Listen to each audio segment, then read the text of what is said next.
Pernahkah kamu mendaki gunung lalu merasa tiba-tiba napas begitu cepat, disertai dengan dada yang terasa berat, kepala yang berdenyut, dan badan terasa lemas seolah kehilangan tenaga. Bahkan beberapa organ merasakan pusing, mual, atau penglihatan yang sedikit menggelap ketika berhenti sejenak.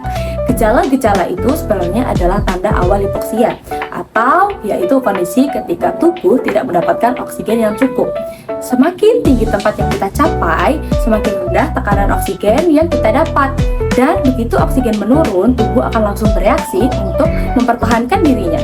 Adaptasi inilah yang akan kita telusuri, mulai dari apa yang terjadi pada sistem pernapasan, jaringan paru, hingga perubahan di tingkat sel dan molekul. Dan setibanya di ketinggian, tubuh langsung mendeteksi penurunan tekanan parsial oksigen.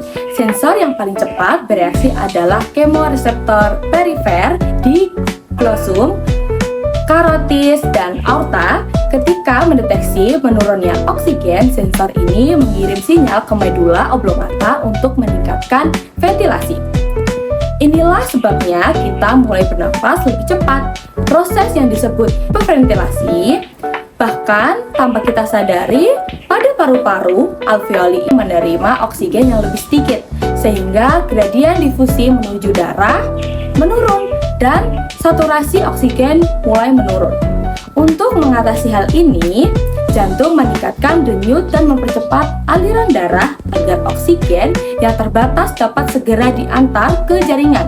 Semua respon cepat ini merupakan adaptasi tingkat organ yang berlangsung dalam hitungan menit. Pada tingkat jaringan, tubuh mencoba mengoptimalkan efisiensi pertukaran gas. Ketika sejumlah alveoli tidak mendapatkan cukup oksigen, pembuluh darah arteri pulmonalis yang mengalir ke area tersebut mengalami penyempitan melalui mekanisme yang disebut hypoxic pulmonary vasoconstriction atau HPV. Proses ini penting untuk mengalihkan aliran darah ke bagian paru yang mendapatkan ventilasi lebih baik, sehingga pertukaran gas menjadi lebih efisien. Namun, jika hipoksia berlangsung lama atau terjadi pada ketinggian ekstrim, HPV dapat membuat tekanan pembuluh darah paru meningkat. Sementara itu, jaringan tubuh seperti otot dan otak berusaha memaksimalkan ekstraksi oksigen. Otot meningkatkan efisiensi pemanfaatan oksigen, sedangkan otak yang sangat sensitif terhadap hipoksia sering menimbulkan gejala seperti sakit kepala, lemas, dan sulit berkonsentrasi pada pendaki. Pada tingkat selular dan molekuler, tubuh mengaktifkan mekanisme yang jauh lebih spesifik untuk menghadapi hipoksia. Respon dimulai dari sel glomus carotis, tempat adanya O2 sensitif potassium channels seperti kanal TAS1, TAS3, dan BK. Saat oksigen rendah, kanal kalium ini menutup, menyebabkan depolarisasi membran sel dan membuka kanal kalsium. Masuknya kalsium memicu pelepasan neurotransmitter termasuk dopamin yang diteruskan melalui dopamin D2 receptors pada serabut afferent sinus caroticus untuk mengaktifkan pusat napas di medula. Mekanisme ini merupakan deteksi molekuler pertama terhadap hipoksia akut. Pada sel tubuh lainnya, hipoksia menghambat aktivitas enzim prolyl hidroksilase domain atau yang disebut dengan PHD yang biasanya menandai HIF 1-alpha untuk dihancurkan. Ketika PHD tidak aktif, HIF 1-alpha menjadi stabil dan masuk ke inti sel untuk mengaktifkan berbagai gen adaptasi hipoksia. Salah satunya respon utamanya adalah peningkatan jumlah eritrosit. Ini sangat penting untuk meningkatkan kapasitas angkut oksigen darah.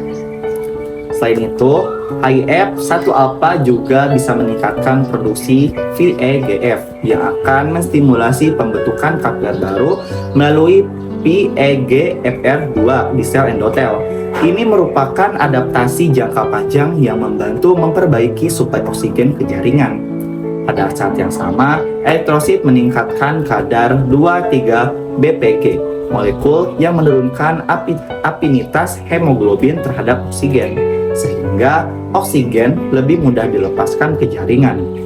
Sel juga meningkatkan aktivitas enzim glikolisis untuk mempertahankan produksi energi tanpa bergantung pada oksigen, dan mitokondria menyesuaikan efisiensinya untuk mengurangi stres oksidatif. Gabungan mekanisme ini memungkinkan sel bertahan di lingkungan dengan oksigen yang rendah. Jika mekanisme adaptasi tersebut tidak memadai, pendaki dapat mengalami acute mountain sickness atau AMS.